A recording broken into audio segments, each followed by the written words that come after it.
All right. I'm with Juliana Rogers. She's a online business brand strategist based out of Germany. Also a former ballerina, so I definitely want to dive into that because that's really fascinating. How are you doing today? I'm very good, thank you. How are you doing? I'm good. It's Thursday morning here, so I'm guessing it's getting close to wine time for you. So Yes, it um, does. this is gonna be fun. Um, all right, so I like to start every episode. I stole this question from a former guest. I want to start with, what did you want to be when you were growing up? Everything I wanted to be was a ballet dancer. That was just my dream, my passion, and I think I started when I was 3, and there was no question about doing anything else. What about dance did you love the most? I'm curious. Uh, you mean watching or doing? Because that's a difference. Both. Yeah. Okay. So doing definitely classical ballet. Oriental dance. So I loved that. I loved when I studied, we had Afro dance, like African originated dance. I loved it. My body kind of refused to do the moves because I was rather used to doing classical ballet moves, which create a totally different pattern in your body. And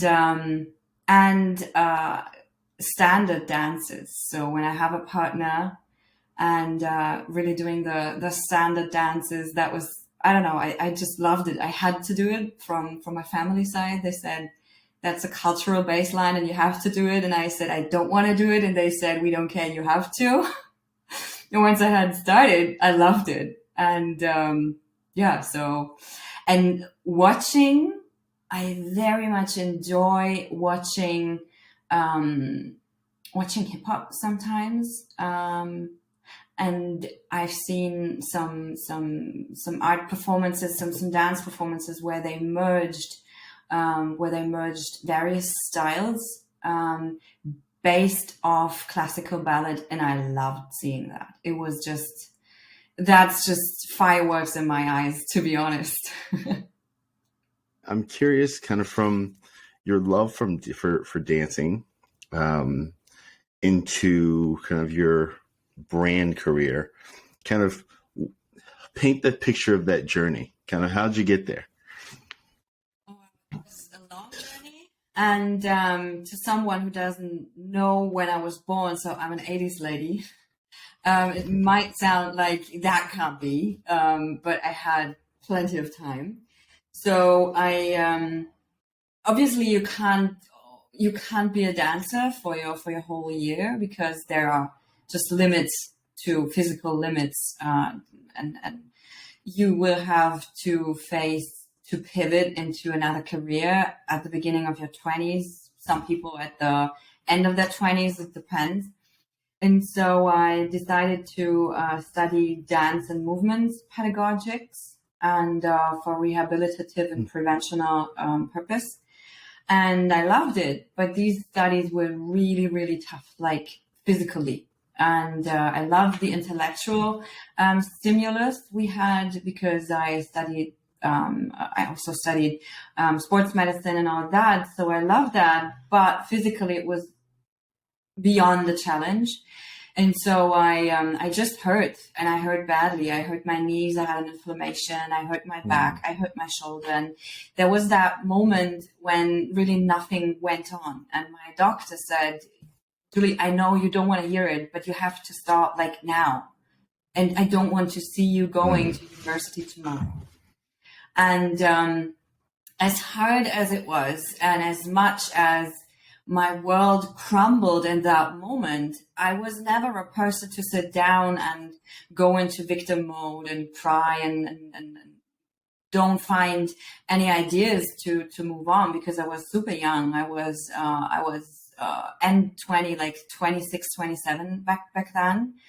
And actually, I Mm. had never earned my living from dancing, because dancing, well, it's an arts, and it's one of those arts where you rather have something to earn your bread and butter with. And I earned my bread and butter with being an interpreter, because I was born and raised in Cologne, which is a city in Germany for international trade shows.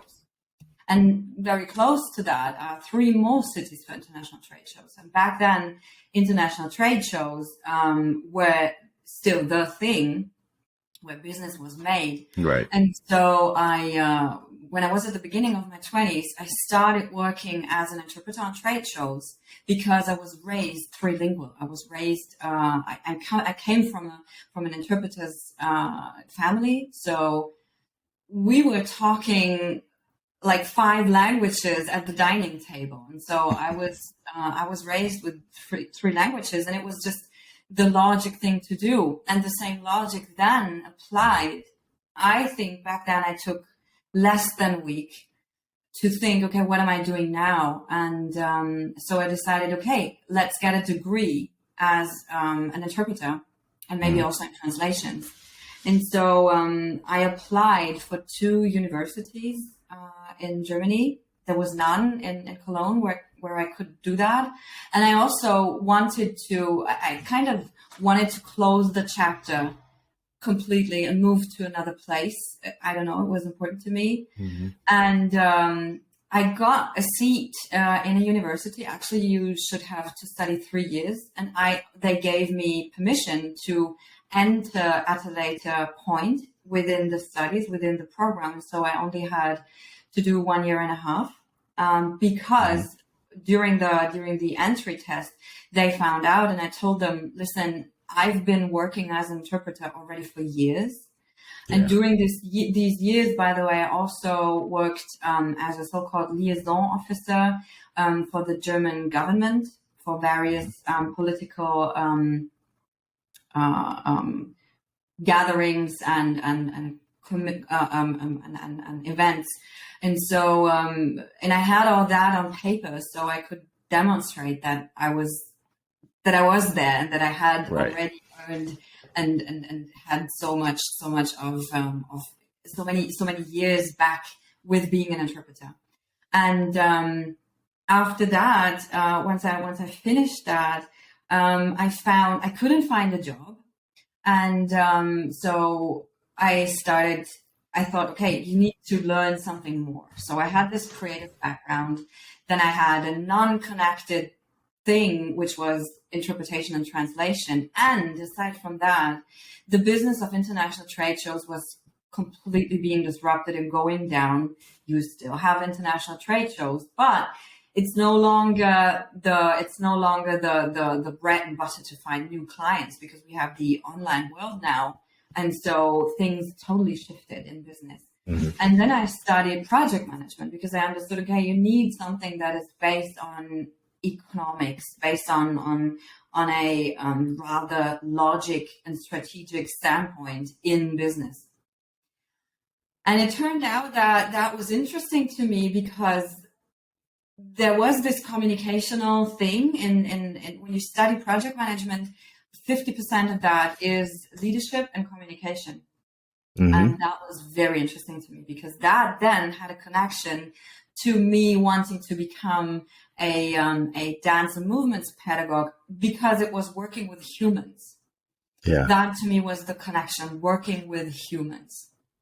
Yeah. Now, a couple of years down the road, I then went into business strategy, because I had picked that up from working with clients on international trade shows, because they understood that there was something in me that they wanted to work with me on a longer basis, because I didn't only help them translating the words from their prospects and clients on the trade shows, but I really partook in creating contracts and all of that. And I really gave them, and I gave them an insight to, oh, you should think about that. You should consider that. And so I became a go-to person when they wanted to do international business, and without having a education in that was my educational ground, actually.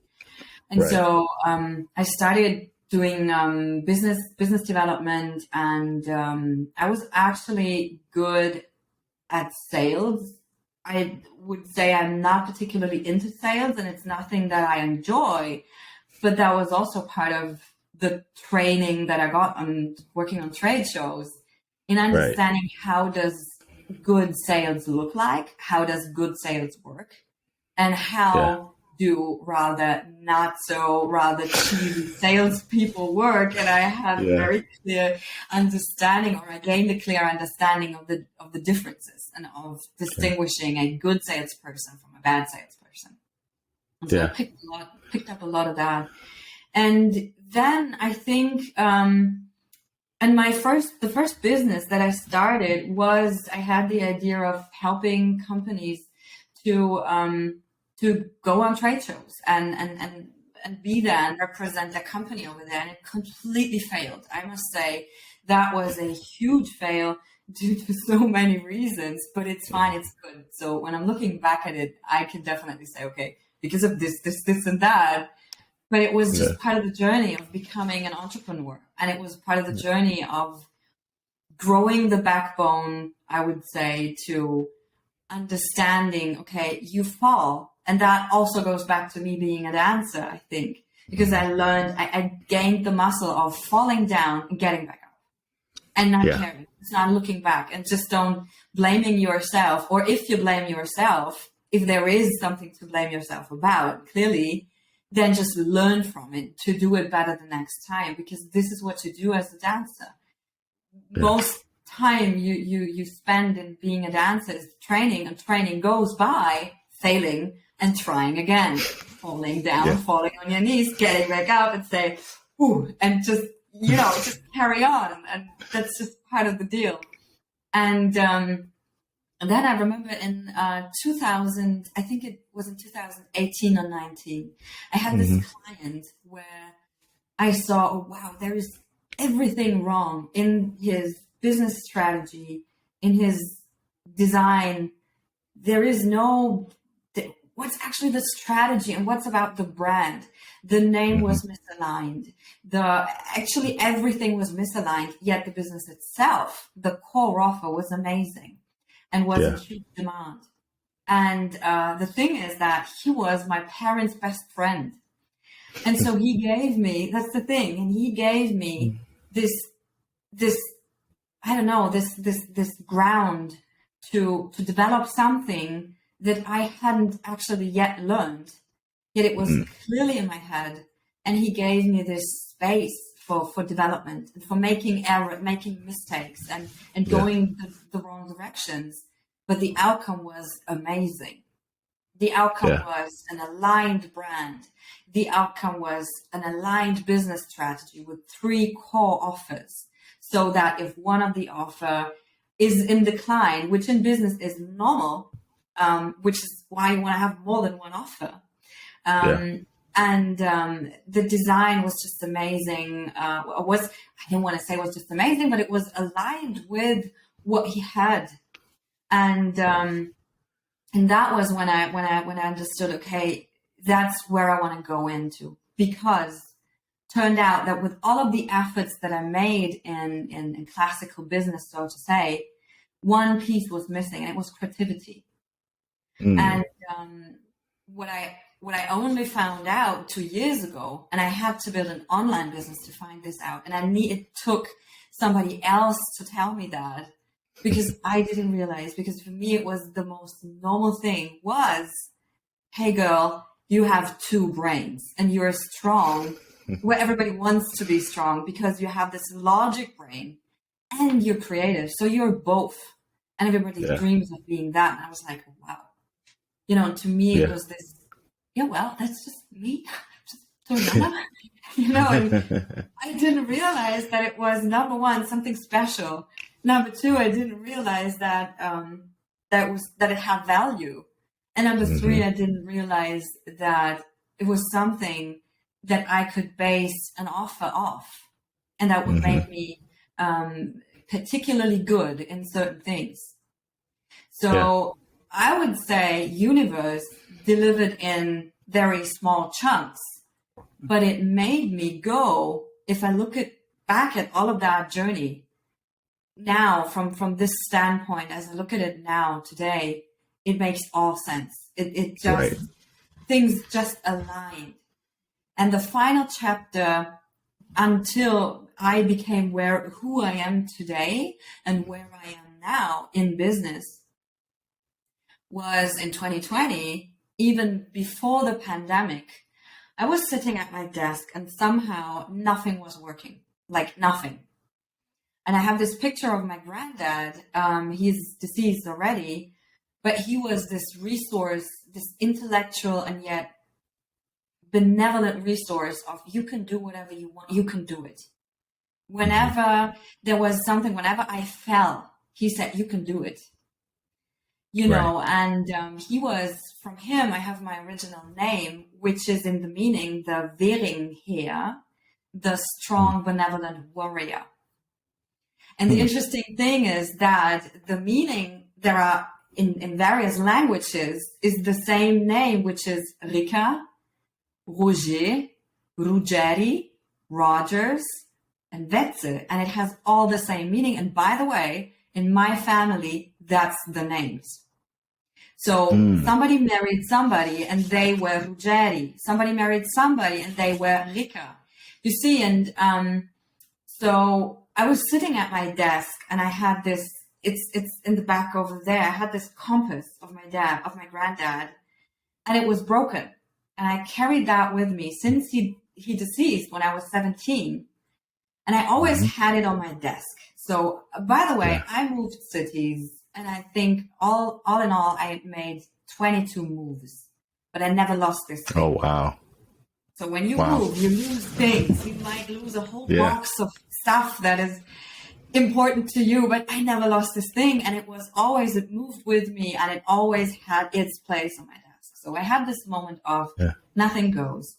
And I'm sitting in front of my computer at my desk, and I'm looking at the picture of my granddad. It's in front of me here. And I have one question. And the question was, what should I do? And in front of me, I had just clicked on something, and there was a workshop running of a community where you can learn how to build an online business. And that thing was running with me in front of it, being actually at a point where I think like, okay, here I am, and I don't know how things shall proceed. And so I put this question, not verbally, just in my head, in my heart. I put it into the universe, and I grabbed the compass, and believe it or not, the compass moved. For the first time ever, I had seen the compass. And it showed north. And by the way, north was exactly where my computer was. So that was a yes. That was, to me, that was a cosmic yes. And to me, that was, this is what you have to do. So with literally my last money, I grabbed my MasterCard, and I knew this was my last money, but I also kind of knew you will earn this 5 times. Just don't ask, just do this. And I entered my credit card details, and I purchased the membership and the course that came with it. And that was the moment when I started building an online business. And that was the moment when I understood that what I was doing was brand strategy. Because then I entered a whole new world of people. And that was the moment I finally, which I never had before, came in touch with people who belong to what I would say the crowd that I belong to. So I found people like you, people who I resonate with, people who have the same fears and frustrations, the same powers, the same drive to do things, and the same benevolence to really helping people, and the same level of creativity and intelligence and applying that for a greater purpose. So that was a long speech. No, but I love the journey so much because, it's funny because when I read kind of some of the notes about you being a ballerina, the thought was, I bet you that's where the resilience comes from. Like that ability to fall down, get back up, fall down some more, and get back up. And so I appreciate you kind of sharing the whole journey, because it does make a lot of sense when you kind of look at kind of the view kind of from this vantage point. It's like, okay, you've got the resilience from being a ballerina and a dancer. You're an interpreter, so you naturally are connecting with more people and translating what they're saying to communicate to someone else. You've kind of got this, okay, I'm sitting at a computer. This feels a little bit right. Okay, I found people. They can't communicate their kind of core business values in a way that resonates with someone else. Boom. Like it makes perfect sense. It makes perfect sense. And the creativity and the number one, thinking. I mean, tough. I mean, sometimes you have to be a nutcracker to, the nutcracker. I didn't mean that to be an analogy from classical ballet. Even though I've danced. I know what you meant. Yeah, but you have to be that literal nutcracker into getting into people's heads, like of the owner of the brand, the entrepreneur, and also getting into the heads and souls and minds of the ideal customer, and understanding, okay, this is the brand, this is the owner of the brand, this is the brand, this is the purpose, this is what the customer needs, and how do we put that now into a flow that's on display so everybody understands one another. And that is a job that is both strategic and logic, and has to do with numbers and paying close attention to these logic questions. Yet it needs the creativity to then translate that into words, into the right colors, into all of that. The interesting thing is that so many people, when they think of, I want to start a brand, I think in terms of name, brand name, and logo, which is that's brand design, but that's not brand strategy. Oh, actually, yes, it is brand. It is part of the brand strategy, but that's not building a brand. That lives within a brand strategy under the umbrella of brand design.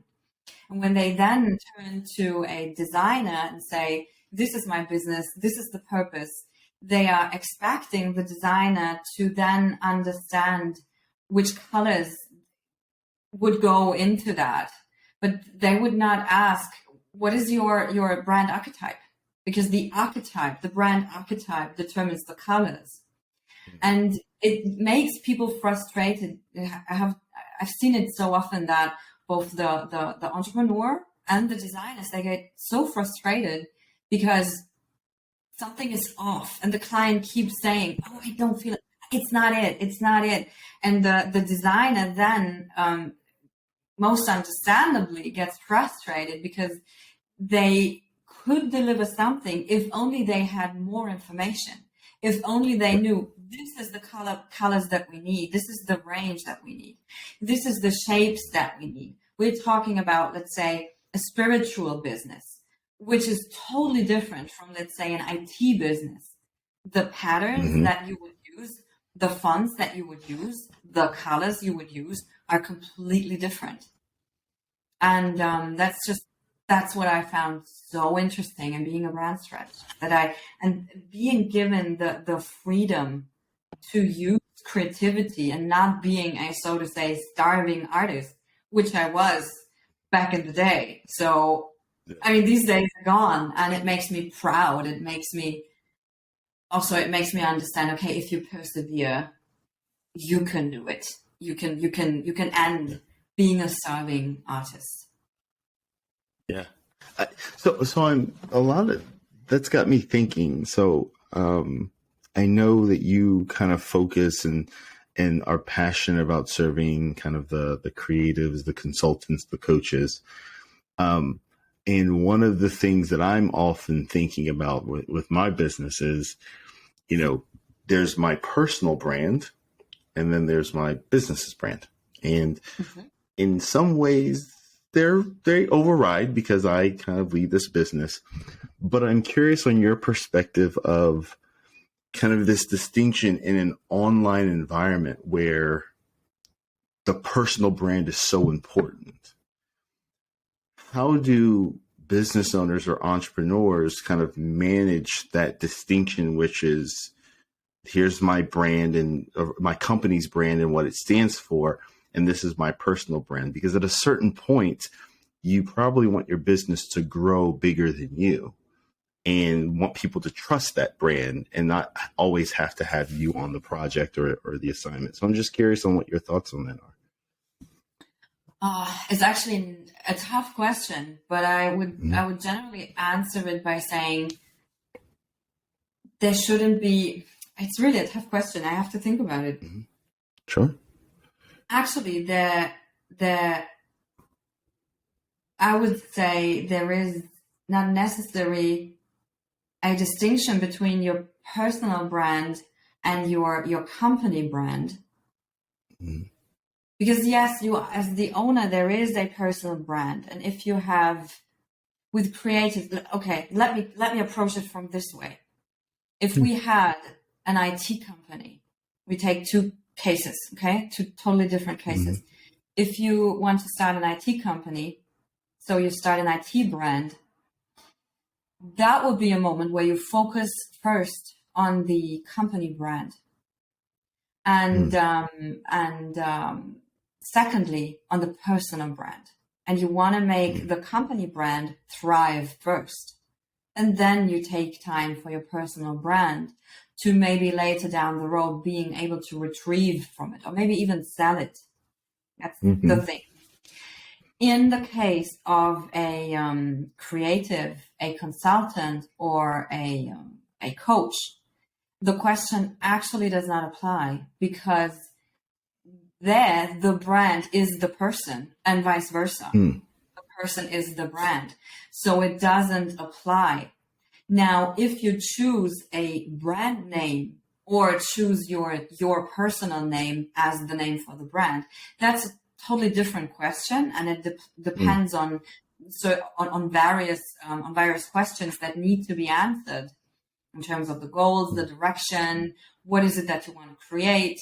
So and that's the thing. So there are cases where you want to focus on the brand, on the company brand, and there are cases where the question actually doesn't apply because the business is just based around the person. And I would say that's rather the case. Is your business based around a service or a thing, a product, or is the brand, the company, not to confuse words, the company based around a service, an offer that is delivered only by one certain person, even though you want to scale your business, and even though you might want to have employees later down the road and all that, but still, your face will continue and will persevere to be the face of the company, and therefore turn into a brand. See? Yeah. No, that makes sense. And it's funny because when I've thought about that question in my own mind is, I come from big consulting where you got the big brands, and in many ways, the clients aren't buying an individual. They're buying this big, huge brand that we can trust because we know the type of quality people they hire. And now I'm on the side where it's like I'm an independent, I'm a solopreneur in many ways. And I know people are going to be hiring me. They want me. Yeah. And at some point, I would like to pass that off. And so it is something that I often think about in terms of like, how do I kind of make that balance? And I think where I typically land with it is focus on you, right? Like you're the one that's going to be delivering the service until you're not. And then you can reevaluate the strategy and kind of pivot there. So it makes sense. I mean, let's think about John Deere. for example. That's a brand everybody knows, and it has a personal name.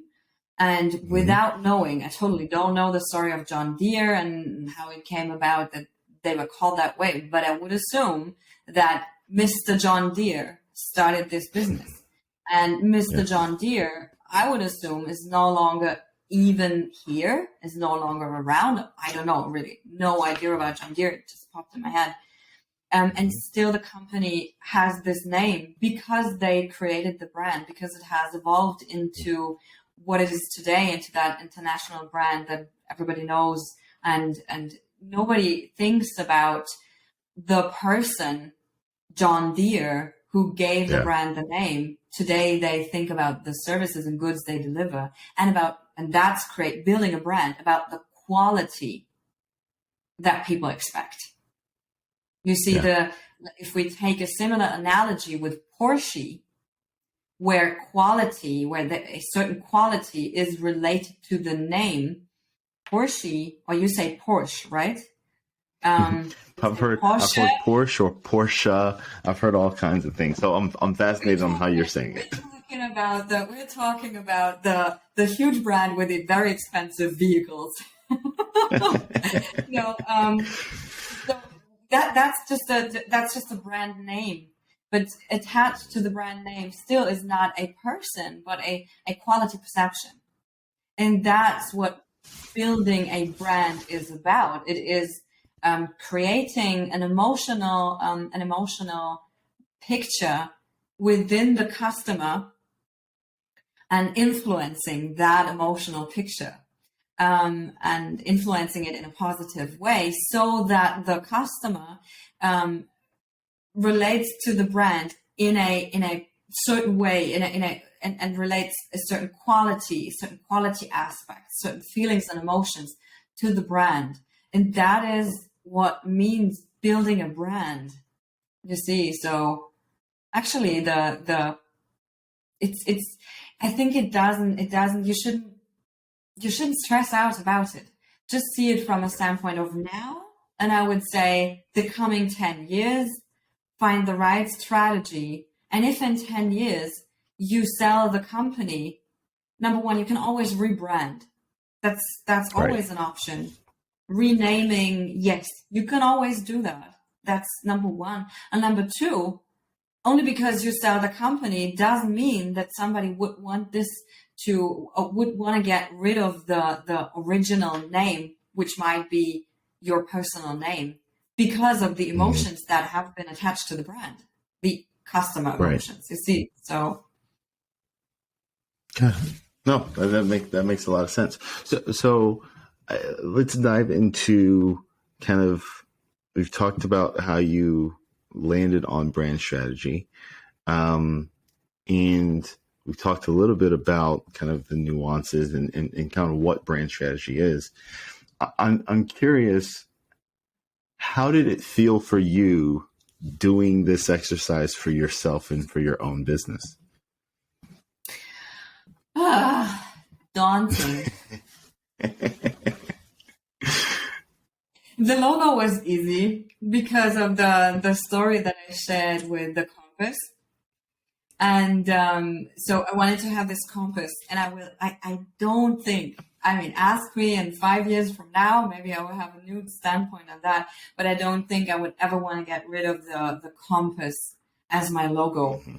Maybe the design might change with time, but there is this story behind this. This brand was built, this business was built because of a compass that suddenly worked. And by the way, has stopped working again. So obviously my granddad feels like I don't need his support anymore.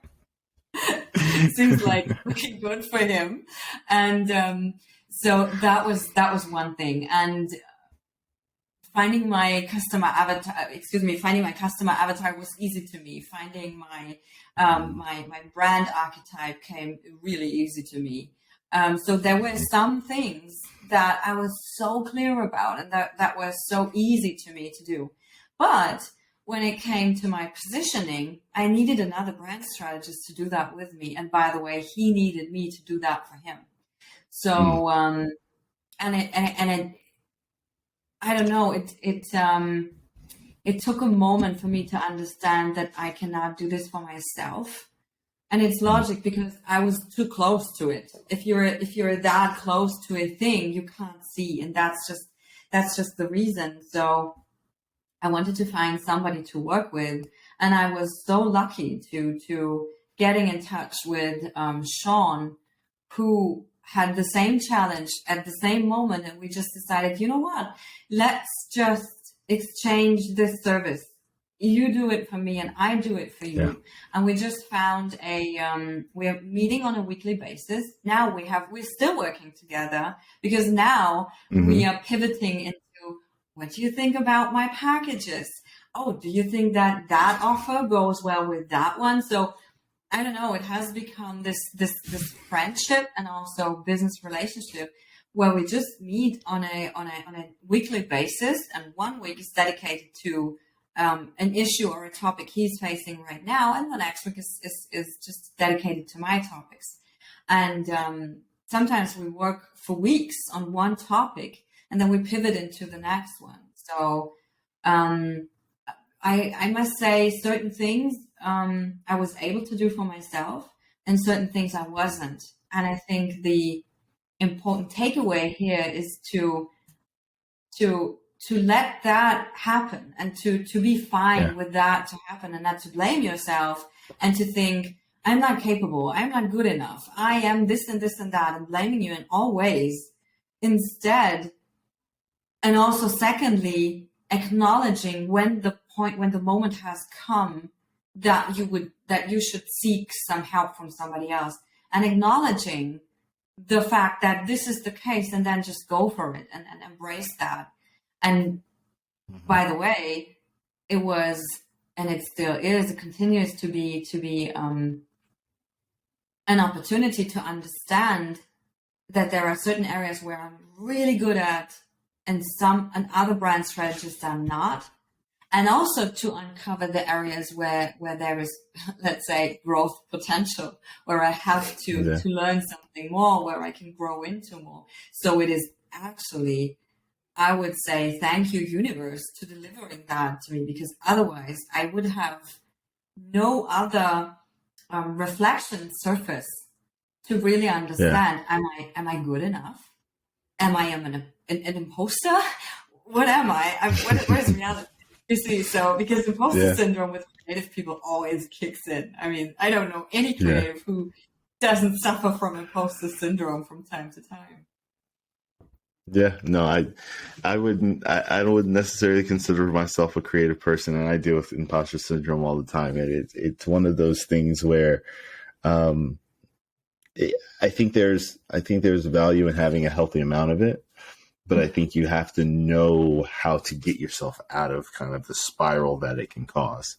So I love the fact, as a kind of solopreneur, you found this partnership with another brand strategist, and you guys are helping each other, and you kind of continue to work together because, entrepreneurship is lonely. And so I like, there's a community building aspect of it. And then there's kind of this beneficial relationship that comes with it. And so my next question, kind of as you were talking about understanding your strengths and understanding, growth opportunities, how do you determine the things that you think, this is a growth opportunity, I need to learn this new skill, or I need to find someone that's going to help me with this thing, because this may not be a skill that I have the time or interest to pursue and develop? How do you kind of make that distinction? Exactly by that. Exactly by asking, so simple, exactly by asking myself, is it something that, so first question, is it something that I enjoy or that I would enjoy? Is it super important question, is it something, would it be something that would be beneficial to my service? Would it add value to my service and help my clients? Also, the question also has to be about the effort that I have to make. And an effort can both be an intellectual effort, time effort, and a financial effort. So if number one, the answer is already, I don't enjoy doing that. For example, in my case, it would definitely be social media marketing. It would be beneficial. It's a great, great example. It would be very beneficial to my business. But I totally don't enjoy it. I do not. I will never be able to enjoy it. So I did the following, and the effort, by the way, the effort to learn it properly would have been, well, 6 months, if not 12 months, and a rather and a mid-sized investment financially. So I decided to do this. I learned it on a little bit more than basic level, so that I can create a strategy a brand strategy that implies, that also thinks about future social media activities. But I am not going to be the one to create the social media activities, to create the social media strategy, and I'm definitely not going to do social media marketing. So that was an example where, yes, there was growth opportunity. No, I didn't enjoy it. No, I didn't want to make the huge investment, both financially and time-wise. And so I decided to find a midway, and also find people who I know I can trust. They are doing a good service, who I can turn my customers to and say, look, this person, I know this person is going to help you. This person does a very good job. And we just create the brand strategy, including which efforts should be made on which platform, which is the right platform for you to use based on your business and brand strategy, but hand it over to someone to deliver it. Yeah. Yeah.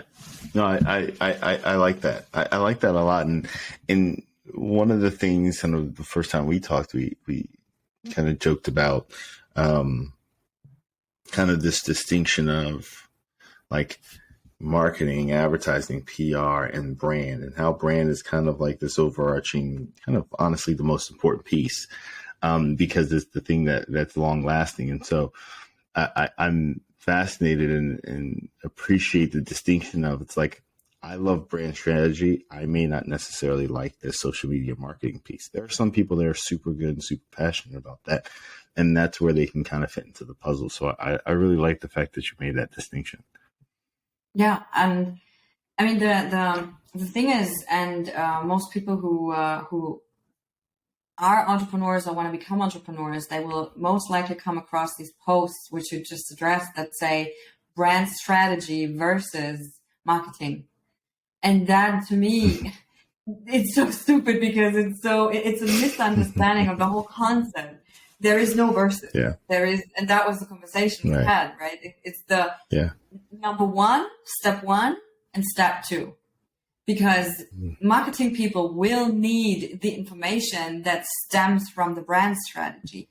Yet in most cases, when customers don't have it, marketing people, I get it. They don't want to turn away a customer, but I would highly appreciate if they could more often turn the customer to a brand strategist and say, please create the basics, create that foundation first. And once this is done, please come back and we will create your marketing strategy. And the outcome is, if that is not done in a consecutive order, people just burn, and it hurts my soul to see that they burn money in their marketing activities and ad campaigns and all that, whatever they spend on their marketing activities, to then find out it doesn't work. And in 99%, when people came to me, they had made non-working marketing efforts, and they turned to me and said, I don't know what's wrong. The answer in these cases was, I'm sorry to say it, but because you haven't invested into creating a foundation first, which is the brand strategy first, just the customer avatar, that is a foundation that is needed for marketing campaigns and for marketing to be created and a strategy to be created in the right way. The archetype, all of that are just things that go into the department of brand strategy but will be then needed and translated in the marketing department. So Right. that's the conversation that is just so necessary to make. And it's so sad that I hear constantly from people who build a business that nobody told them that. And I so often hear the phrase, the sentence, oh, had I only known. So I'm sorry, can we please spread the word and let people know so that they can end the suffering and that they can end the fear of, oh my goodness, I have to build a brand. I don't know what this is. It's actually not such a daunting task as people think it was. Yeah. So if approached the right way, you see. So with that, and I'm curious, and we'll play this little game. If I'm an aspiring entrepreneur, and I hear you say that, and I'm like, okay, I need to build a brand strategy. I may not be able to hire a brand strategist. What would you say are the quick things you could do to get started to thinking about what your brand is? Definitely client, definitely customer avatar. So important. And rather invest into somebody who creates, into somebody professional who creates that thing professionally based on, and that's the thing, on your ideal offer. So think about, what is the problem that I solve?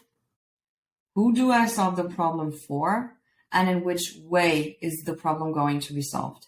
So is it via consulting? Is it via one-on-one sessions? I mean, there are various ways. Yeah. And that are definitely fundamentals. And so there's this book by Simon Sinek, and it says, start with why. And I 100% oppose to that standpoint. Because nobody cares about your why, and that is not going to build you a business. That is just making you, as the entrepreneur who falls on his knees and has to get back up, make you get back up.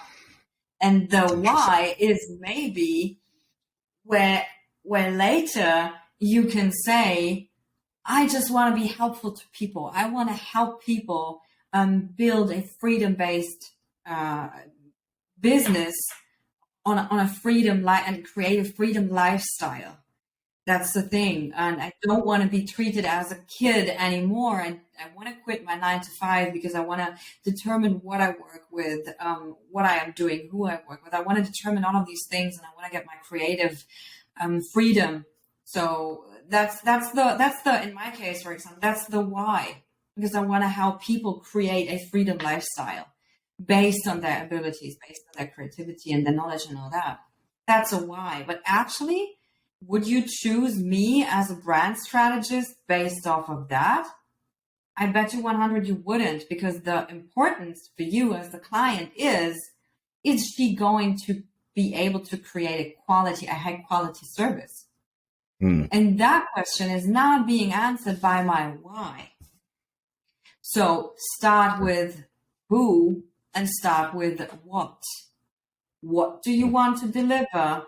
Who do you want to deliver this to? And why do you want to deliver this to? So, and base the why question based off of the problem you solve.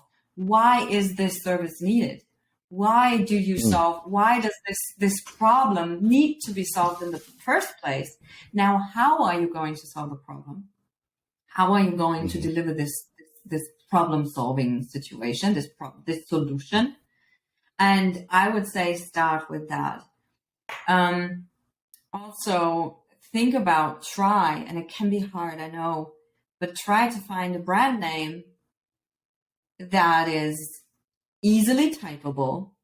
So you're an American, you would not be able to type Juliana Rogers. You don't know how to spell that, right? Not even German people, if you're on the phone, they ask me, how do you spell that?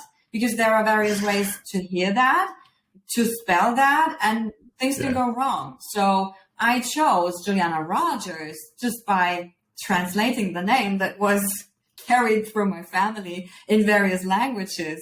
Because Rogers, no matter where you come from on the globe, you will be able to spell that. It is easy to hear it, so it is easy to memorize. That's the thing. And so try not to trap yourself into a name that is hard to memorize, hard to spell, because people ultimately will have to find you on the internet. Right. And also find a name that that's unique. So do your research, do your due diligence. Is there another Juliana Rogers on the internet? And if so, is she doing something similar to me? In my case, the answer was no, no, no. So all boxes ticked. Great, got the trademark. That's the next thing. Please, people, get a trademark. First come, first serve. And who gets the trademark for a name first is the one who then owns it. Now, that was also something that I had to suffer from. I had a great name for the company that I started first. It was called Cocoon Consult. And I just loved this name because I had this idea of I am creating a safe place where business development can happen. And I'm creating this cocoon, where you can just be yourself and evolve and develop. And then you just jump out as that butterfly with your with all of the colors coming out. The idea was great and I still love it.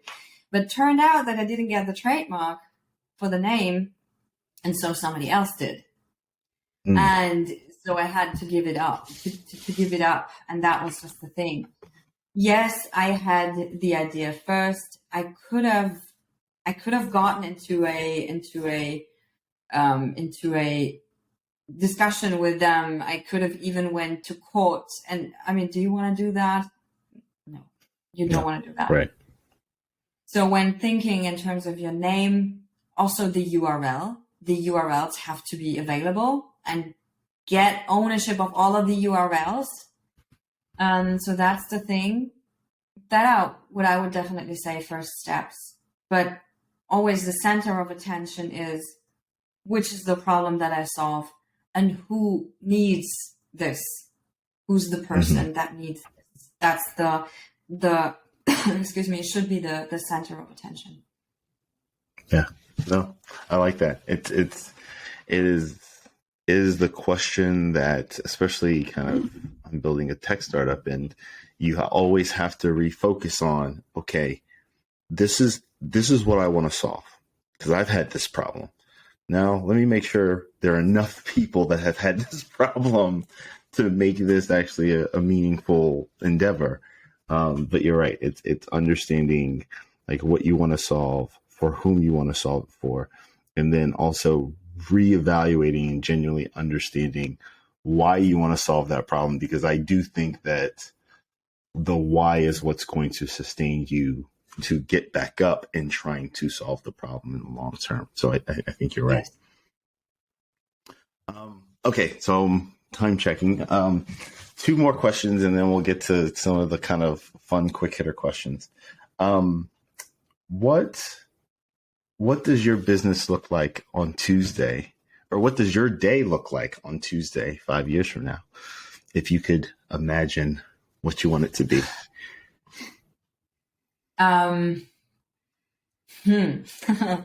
Good question. So number one, what I had planned in the beginning and have so far, I don't want to use the word failed, but I haven't realized, I haven't put this into reality right now, is I really want to have my income 70% from passives. And I must say, for those listening, there is nothing passive in passive income because you have to market it. You just create a product once, and once it's created, the product is created, but then you have to sell it. And so you have to make the effort to do that. And definitely 30% from one-on-one revenue. So I enjoy working with people one-on-one, but I want to be much more selective of who I work with. And I definitely want to live by the ocean. Definitely. I want to hear the ocean when I open my eyes in the morning and open the windows. And by the way, talking of windows, I want to have these French windows and open them, going to my garden, open them, and then there's this wind blowing in and blowing the long white cotton curtains, and I want to feel this concrete pavement, which is warm and soft and feels like silk underneath my feet once I get up in the morning. So, and Thursday, definitely Thursday, Maria comes along, who's my housekeeper, my good soul, who takes care of my house and also takes care of me, not going in overwork mode, and who takes care of, okay, just chill this morning. I take care of this and this and that. And she's just the person that I somewhat rescued from not so benevolent employers into being just part of the family and helping with my household and being the good soul in the household. And on Thursday evening, I definitely want to have my Portuguese wine at a beach bar. No, excuse me, a beach restaurant, a really good beach restaurant. And I want to look at the sunset and just hear the waves hitting the sand. That's what would be amazing in 5 years. I love it. And what I love about the question is I love watching where people go with it, where they explore kind of, okay, what does my day look like? Okay, yeah, this is what I want my business to do, but like my personal experience. Like, I love the fact that you could describe what you wanted your feet to touch, that you could describe what you wanted to eat, or what you wanted to drink, or where you wanted to be, the smells. Like, I love that, because I personally think that those, people always say, try not to be materialistic. And I think it's when you can feel yourself doing something and you're tied to an emotion, it's not about the materialistic nature of it. It's about like, this is what I'm living for. This is what I'm aiming for. Right. And so I hear a lot of freedom there. I hear a lot of autonomy there. I hear a lot of, I want to be able to connect with folks a little bit more on my terms than I am today. I love it. No, that's awesome. Yeah, that's just, freedom, autonomy, core values, totally core values of mine. Yeah. Awesome. Okay, so my last question, before we get into the quick hitters, what would you say you wish you knew before you started your business? And feel free to tap into some of those lessons that you learned with your first business. I wish I knew brand strategy. I wish I knew more. You know what? I'm sorry, but let me rephrase the question. I wish I had known how to build an online business 5 years before.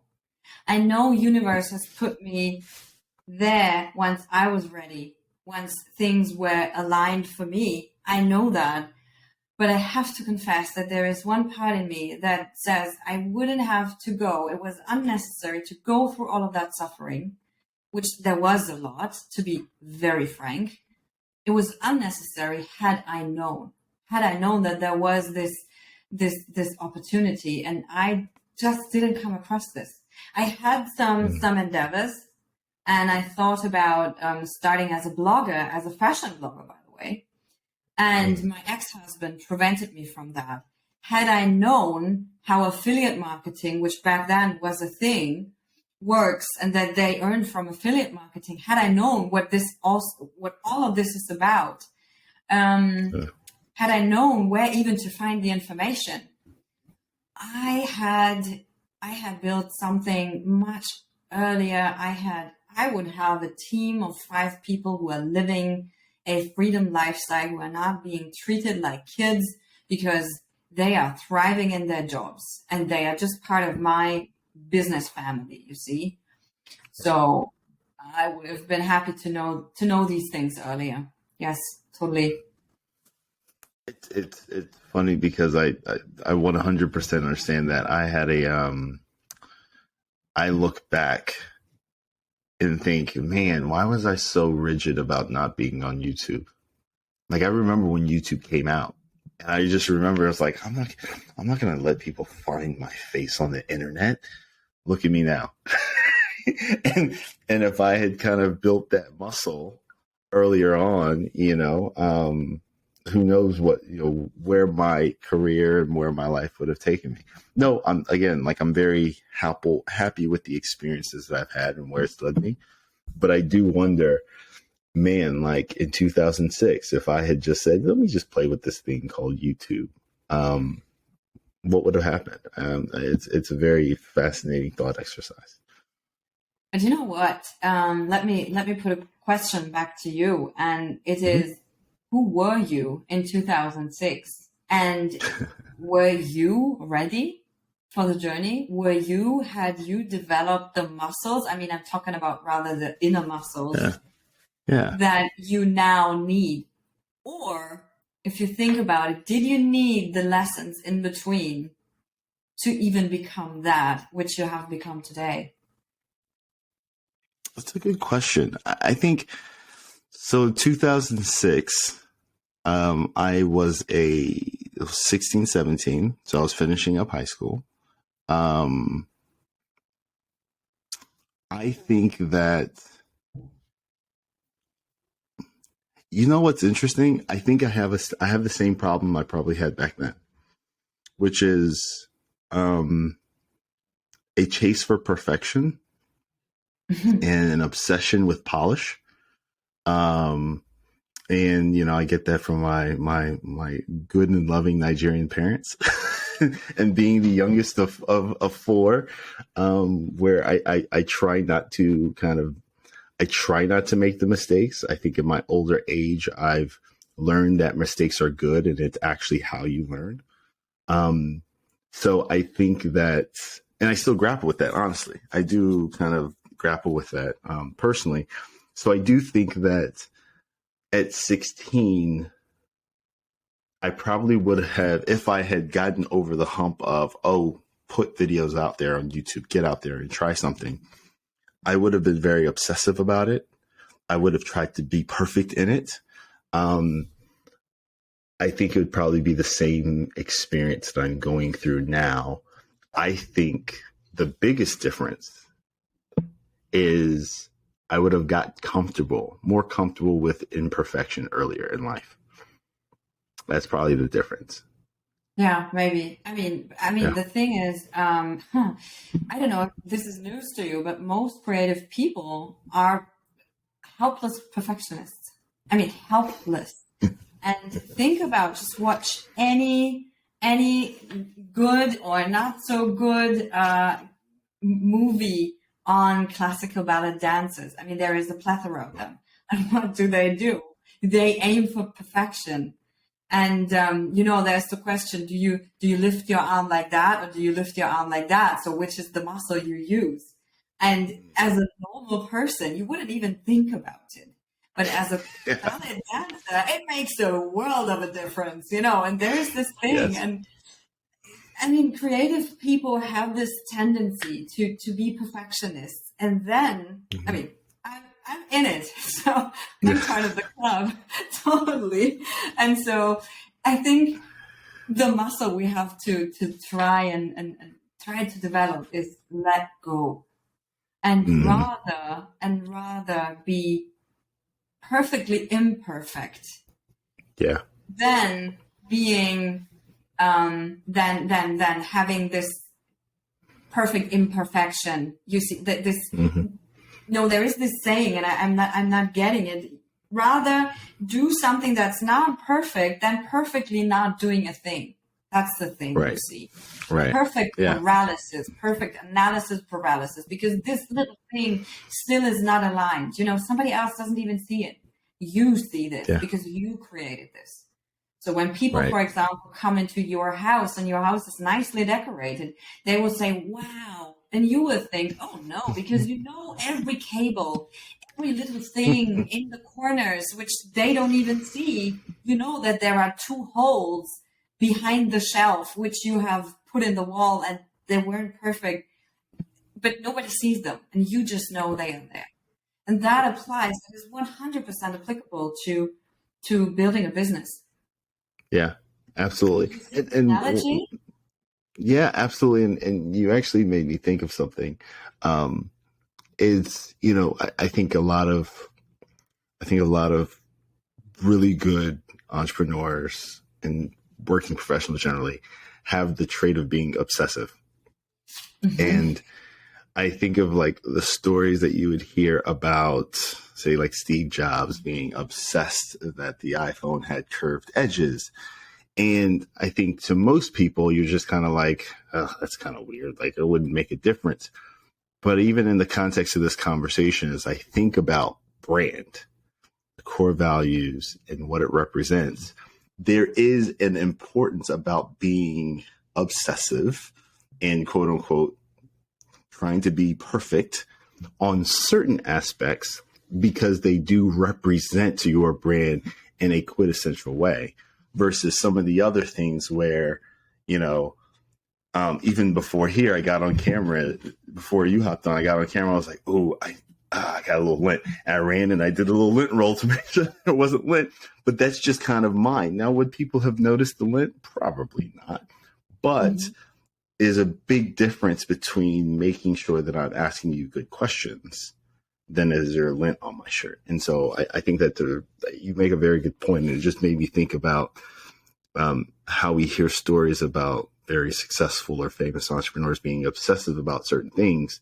But when you think about what they're obsessing over, it's quintessential to their brand and how they view kind of the meaning and the impact of their company.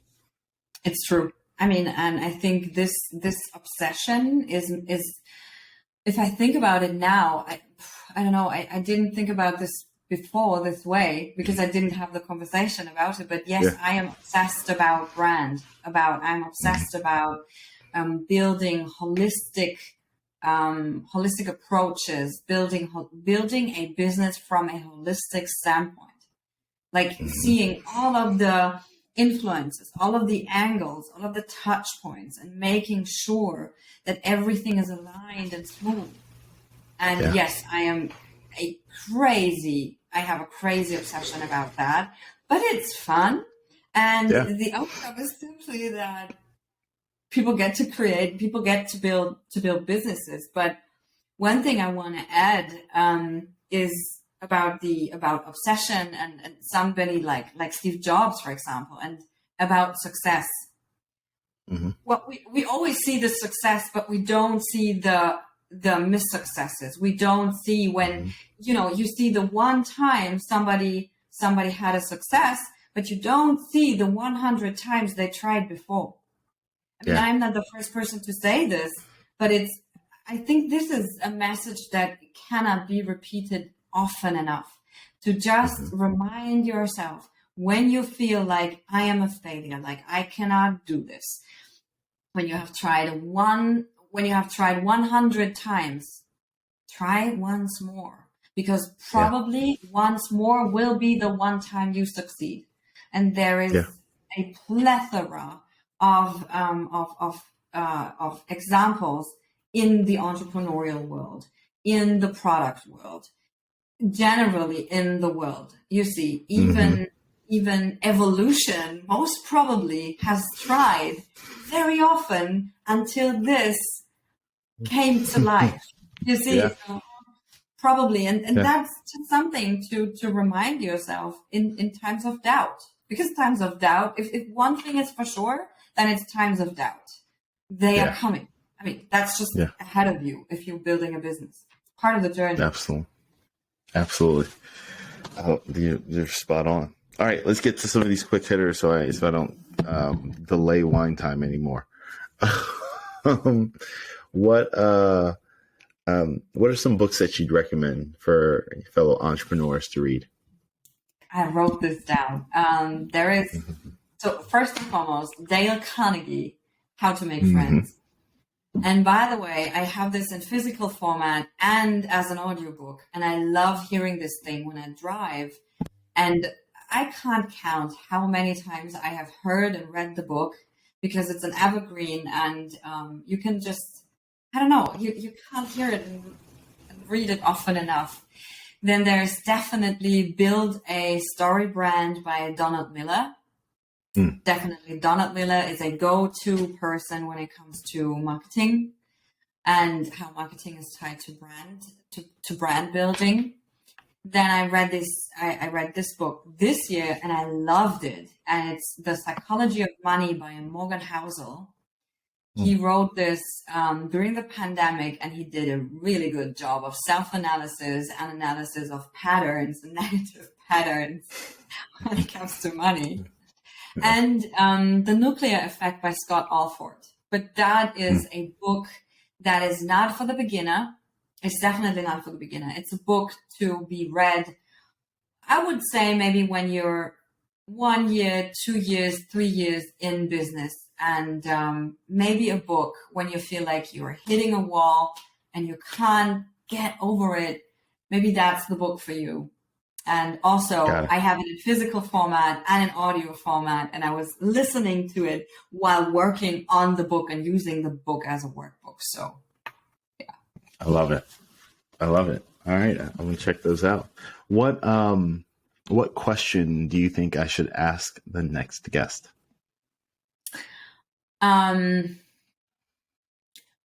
What do you think will have the most long-lasting effect on building lasting, sustainable success? That's something that would be interesting to hear from others. Okay. Now, what do you think? What is your answer to that question?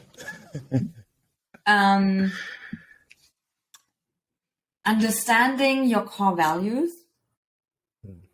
Understanding what core values are. Understanding that core values are something you are born with and that are developed over time with the things that make you you. That they are not something that is selected like clothing. So there are no core values from the wardrobe, but there are core values stemming from the very core of your soul. And choosing your business, choosing your business model, and choosing the people you surround yourself with based on these core values. And wherever and whenever something violates your core values, move away. Because you can't get over it. It hurts you. It's hurting. And when you're not working based off of your core values, you will feel misaligned and everybody will feel it too.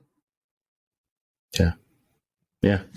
I love that. I love how much entrepreneurship allows you to pull in every aspect of your world and your life and allows you to kind of put it into your business. I think it's